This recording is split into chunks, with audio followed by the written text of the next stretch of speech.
என் செல்ல குழந்தையே, உன்னை கண்ணீர் சிந்த வைத்தவர்களுடைய இல்லத்திற்கு இந்த வராகியானவள் நேற்று சென்றிருந்தேன்.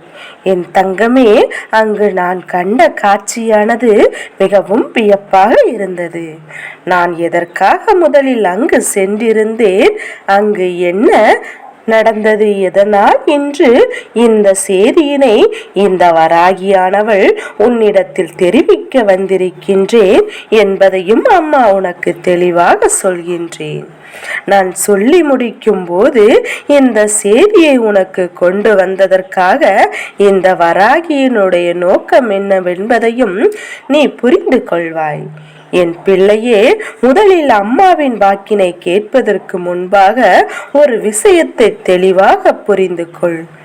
என்ன விஷயமாக இருந்தாலும் இந்த தாயான காரணம் இல்லாமல் உன் வாழ்க்கையில் நடத்துவது கிடையாது. காரணங்கள் இல்லாமல் எதையும் உனக்கு நான் சொல்வதும் கிடையாது என் பிள்ளையே. அதனால் இந்த வராகியானவள் வாழ்க்கையில் உனக்கு நான் சொல்கின்ற விஷயங்கள் ஒவ்வொன்றுமே உனக்கானது என்பதை நீ புரிந்து கொண்டால், கேட்டுவிட்டால் நிச்சயமாக இந்த தாயின் அன்பினை நீ புரிந்து கொள்வாய். என் பிள்ளையே, உனக்கு கண்ணீர் வர வேண்டும் என்று உன்னுடைய பலகீனம் என்னவென்பதையும் தெரிந்து கொண்டு உன்னோடு இருக்கின்றவர்களே அதிக அளவில் உன்னை காயப்படுத்தி கண்ணீர் சிந்திய வைத்தவர்கள் என் தங்கமே. அவர்களின் வார்த்தைகள் ஒவ்வொன்றும் உன்னுடைய மனதை அதிக அளவில் வேதனைப்படுத்தியது. எதற்கெடுத்தாலும் என் பிள்ளைக்கு கண்ணீர் கொண்டுதான் வந்து நிற்கும், இதுதான் உன்னுடைய பலன் என்று இவர்கள் நன்றாக தெரிந்து வைத்திருக்கின்றார்கள் அல்லவா? அதனால்தான் என் குழந்தை, அவர்கள் மிகவும் எளிதாக உனக்கு சோதனைகளை கொடுத்துவிட நினைத்து விட்டார்கள். மிகவும் சுலபமாக உன் வாழ்க்கையில் உனக்கு கஷ்டங்களை கொடுத்துவிட அவர்கள் நினைத்து விட்டார்கள். அவர்கள் நிறைவேற்றியும் விட்டார்கள். ஏனென்றால் உன்னுடைய கண்ணீரை காண்பதுதானே அவர்களுக்கு மிக பெரிய மகிழ்ச்சியாக இருந்தது. உனக்கு மிகப்பெரிய நம்பிக்கை கொடுத்தது மிகப்பெரிய துரோகத்தை உன் பின்னால் இருந்து கொண்டே உன் முதுகில் குத்தியது போல உனக்கு செய்தவர் என் தங்க பிள்ளையே. உன்னோடு இருக்கும் போது ஒரு பேச்சுக்கு முன்னை பேசும் போதும் வேறொரு பேச்சுக்குமாகத்தான் இவர்களின் நடவடிக்கை இருந்து கொண்டிருந்தது. உனக்கு இந்த உண்மைகள் எல்லாம் தெரிய வரும்போது இவர்களோடு நாம் தான் இத்தனை காலம் உண்மையான அன்போடு பழகி கொண்டிருந்தோமா என்று என் குழந்தையின் மனதில் மிகுந்த வேதனை ஏற்பட்டிருக்கின்றது. என் பிள்ளையுடைய கண்ணீருக்கு பாதி காரணம் தன்னுடைய முட்டாள்தனத்தை நினைத்து இவ்வளவு நம்பிக்கையோடு இருந்ததுதான் செய்திருக்கார்கள். ஆனால் இதை கூட புரிந்து கொள்ள முடியாத ஒரு முட்டாளாக நாம் இருந்து விட்டோமே என்றுதான் என் குழந்தை நினைத்து கண்ணீர் வடித்தாய். நமக்கு மற்றவர்கள் எப்படிப்பட்டவர்கள் என்பதை தெரிந்து கொள்ள முடியவில்லையே, என்ன பேசினாலும் உடனே அவர்களை நம்பி விடுகின்றோமே என்று என் பிள்ளை நீ யோசிப்பதனை நான் நன்றாக புரிந்து கொண்டேன். என் பிள்ளையே, இவ்வளவு நாளும் வேதனைகளை நீ அனுபவித்துக் கொண்டிருக்கும் போதும் இதில் ஏதாவது ஒரு தீர்வினை உனக்கு தர வேண்டுமல்லவா? இதில் ஒரு நல்ல முடிவு உனக்கு கிடைக்க வேண்டுமல்லவா? அதனை எண்ணிக்கொண்டுதான் அம்மா உன்னை தேடி வரும்போது முதலில் உன்னை கண்ணீர் சிந்த வைத்தவர்களை பார்த்து என்னவென்று கேட்கலாம் என்று அங்கே சென்றிருந்தேன். இவ்வளவையும் மற்றவர்களுக்கு செய்தால் அவர்களுக்கு என்ன தண்டனை என்பதையும் அவர்களுக்கு சொல்லிவிட்டு வரலாம், அதற்கான எச்சரிக்கையை கொடுத்து விட்டு வரலாம் என்றுதான் உன் அம்மா அங்கு சென்றிருந்தேன். ஆனால் அங்கு சென்றுதான் நான் கண்ட காட்சி என்ன தெரியுமா? என் குழந்தையே, கவனமாக கேள். அப்போதுதான் அம்மா இன்று உன்னை தேடி வந்து இந்த செய்தியினை சொல்வதற்கான காரணத்தை நீ புரிந்து கொள்ள முடியும்.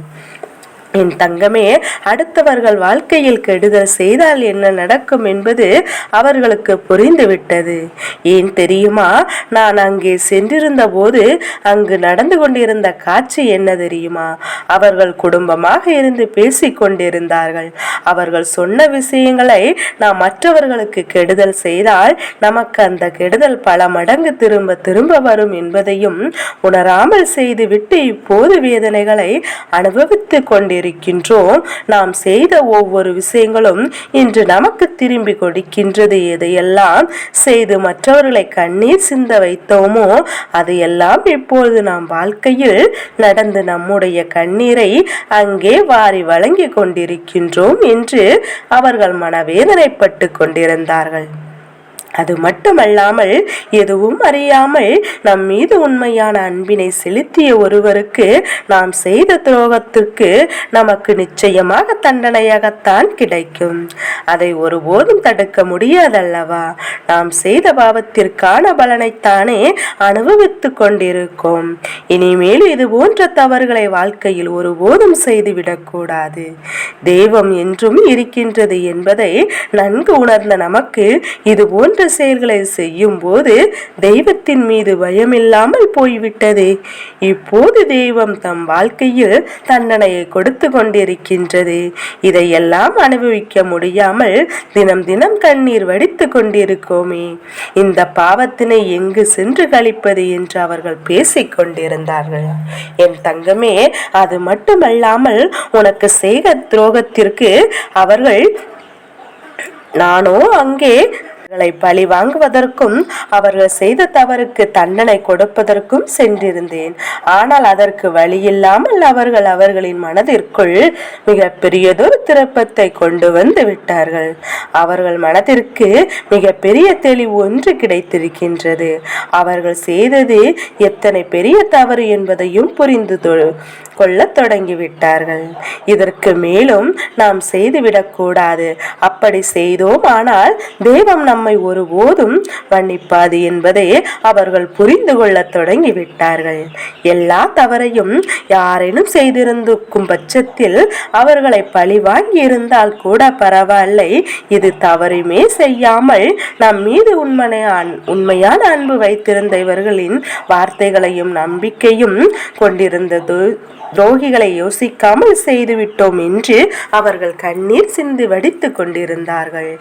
இந்த கண்ணீர் உண்மையானதா? இதுவும் தெய்வத்தை ஏமாற்றுவதற்கா இவர்கள் போராடுகின்ற நாடகமா என்று அம்மா அதையும் நன்றாக சோதித்து பார்த்து விட்டேன். என் பிள்ளையே, எல்லாமே சோதனையும் நான் செய்து முடித்துவிட்டு பிறகுதான் அவர்களின் உண்மையை உன்னிடத்தில் சொல்ல வந்திருக்கின்றேன். என் தங்கமே, எல்லோருக்கும் வாழ்க்கையில் திருந்துவதற்கான ஒரு காலகட்டம் உண்டு. அதை திருந்துவதற்கான வாய்ப்புகளை தெய்வம் கொடுக்கும் போது திருந்தவில்லை என்றால் அவர்கள் எல்லாம் வாழ்நாள் முடியும் வரை இந்த பாவத்தை சுமந்து கொண்டிருப்பார்கள் என்பதில் எந்த ஒரு மாற்று கருத்தும் கிடையாது. தாம் செய்ய தவறு இயல்புதான். தவறான பாதையில் செல்வது மனிதருடைய இயல்புதான். அதனால்தான் அது என்றும் தெரிந்துவிட்ட பிறகு அதன் பாதையில் இருந்து மீண்டு வந்து விட வேண்டும். இல்லை என்றால் வாழ்க்கையில் அனுபவிக்கக்கூடிய வேதனைகளும் சோதனைகளும் யார் தடுத்தாலும் நிறுத்திவிட முடியாது. எத்தனை தெய்வங்களை வழங்கினாலும் அதை நடக்காமல் எழுதும் செய்துவிட முடியாது. என் பிள்ளையே, தெய்வம் அவர்களுக்கு அந்த வாய்ப்பினை கொடுத்திருக்கின்றது. அவர்கள் உன் வாழ்க்கையில் நல்லதை செய்ய வேண்டும் என்று நினைக்காவிட்டாலும் உன்னிடத்தில் மன்னிப்பினையாவது கேட்டுவிட வேண்டும் என்று நினைக்கின்றார்கள். சூழ்நிலைகளை நாம் உருவாக்கி கொடுக்கின்றேன். என் பிள்ளையே, உன்னுடைய மனதில் இருக்கின்ற வேதனைகளை சற்றாவது குறைத்து விட வேண்டும் அல்லவா?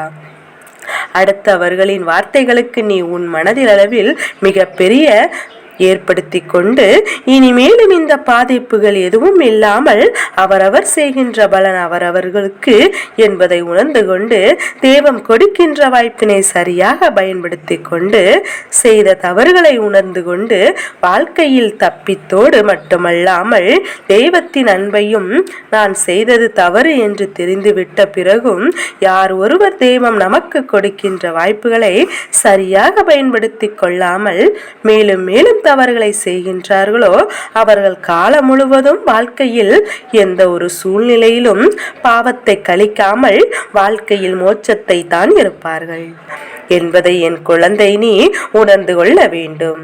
இனிமேல் உனக்கு நல்ல நேரம் ஆரம்பித்து கொண்டிருக்கின்றது. எந்த சூழ்நிலை நினைத்தும் நீ வருந்தாதே. தவறு செய்தவர்கள் உன் காலில் விழுந்து மன்னிப்பு கேட்கும் நேரம் வந்துவிட்டது. என் செல்ல குழந்தைக்கு இந்த வராகி அம்மாவினுடைய ஆசீர்வாதங்கள் எப்போதுமே முழு மனதோடு கிடைக்கும். ஓம் வாராகி தாயே போற்றி போற்றி.